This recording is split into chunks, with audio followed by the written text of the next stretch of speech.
the same band. Neurodiversity. Same special schoolmate. Right, let me introduce myself. My name's Ricky. Before I get any smart-ass comments, that is not short for rickets.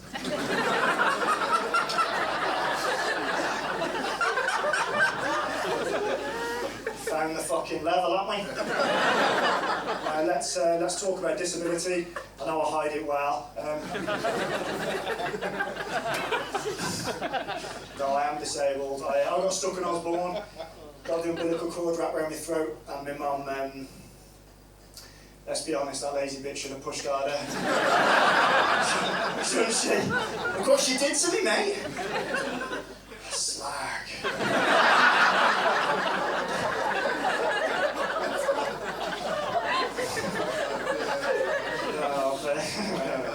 I've got something called cerebral palsy. It's not all comedy tonight, there's a little bit of education in the mix as well, because there are a few types of cerebral palsy.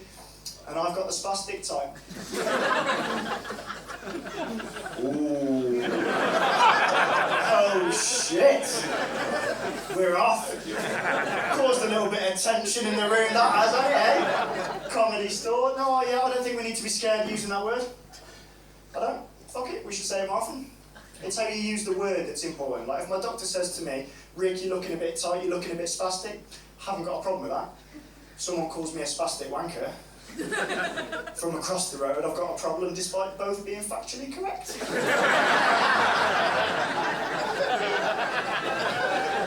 Well, if you do decide to use that word, make sure you use it right and bear in mind that SPAC lives matter. I feel like I should take a knee now, but I probably wouldn't get up. Yeah, man, what can we talk about today? I've got a girlfriend now, ladies and gentlemen. Got a girlfriend. Thanks very much. She's cool, my girlfriend. She's cool, though she does like a drink. She likes to drink a little bit too much. Like, I know someone's had too much to drink when they're trying to do the YMCA and look dyslexic. I know someone's had too much to drink when at the end of the night I'm the best person to rely on for balance. But she is cool, my girlfriend, she's cool. She's able-bodied.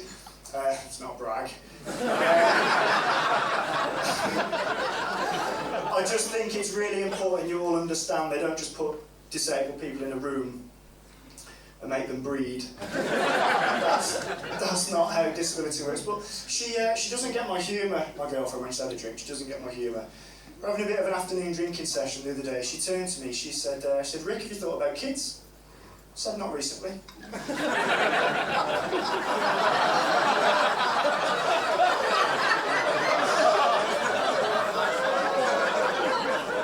I'm a changed man.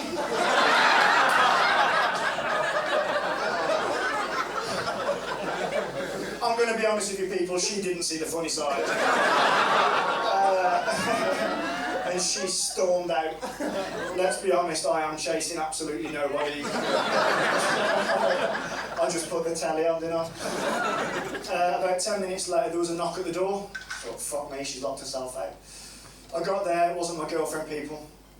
It was Jehovah's, wasn't it? Fucking God Squad, mate. I'll tell you what, if one good thing came out of lockdown, it was getting a letter instead of a knock on the door. At least you got a bit of kindling for the winter. But this lady was there, she was giving it a chat, and then she clocked my sticks. She clocked my sticks, she said, oh, if you become a Jehovah's Witness, God will heal you. Tell me more, mate. I said, hold that thought, let me phone my dad first. Phone my dad, didn't I? Dad, you knobhead. Sending me to hospital for the operations, you should have sent me to church, mate.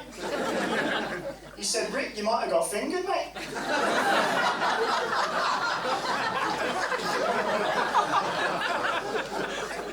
I said, I'm going to be honest with you, Dad, I'll back onto that thing for a good pair of legs. It seems like a good price to pay, doesn't it? No, I'm serious. If someone came up to me now and says, Rick, I can make your legs work, but I've got to put a finger in your bum, I would say, mate, put two in there, get the job done. I would. Anyway, sorry about that, I lost my train. Went back to the lovely lady at the door, I said, sorry about that, tell me more about JC.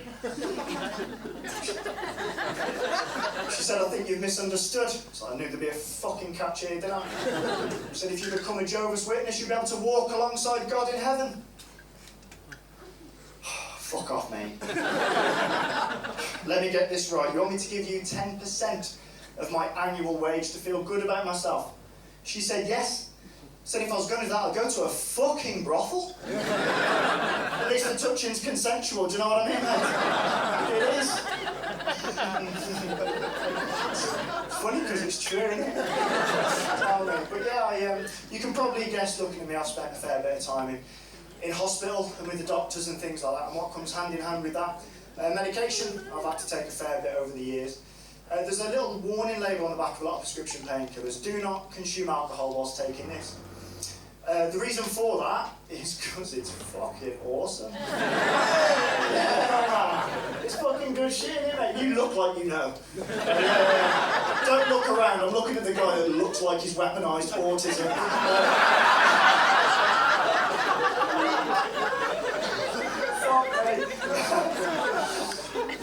I've always known if I'm hallucinating. I've never truly believed my hallucinations. Like if I've had a bit of a session, I look down and by some miracle I've got Ariana Grande just giving me a blowy.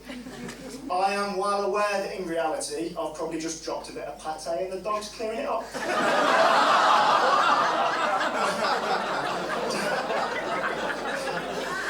Does that stop me enjoying it? It probably should. But I'm high and I just ride it out. Do you know what I mean? But as I said, I've always known if I'm hallucinating. I was on holiday a few years ago and I was down in Devon and I was being pushed down to the beach late at night by a mate of mine. We could hear this strange music, so we got down there. Now we bumped into some people partying. These people were chemistry students from Cambridge that had made their own ketamine.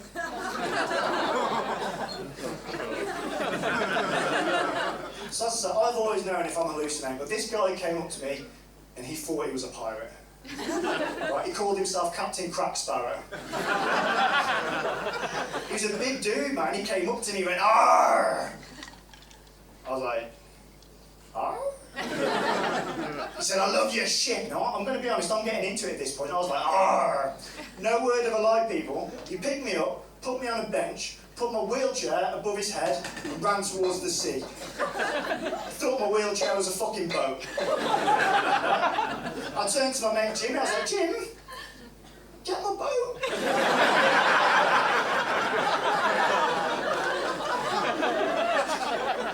Now this is how I know me and Jimmy are good mates. He turned to me and he said the same thing I was thinking. He was like, "Mate, half of me wants to get your boat.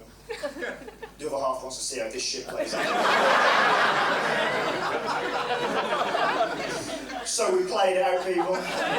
Lost the wheelchair in the sea. It was a fucking nightmare getting home.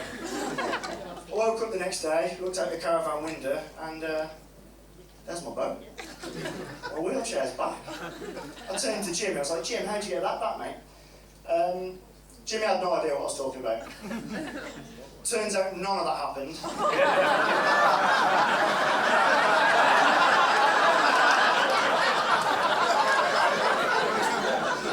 And you really should not drink on prescription medication.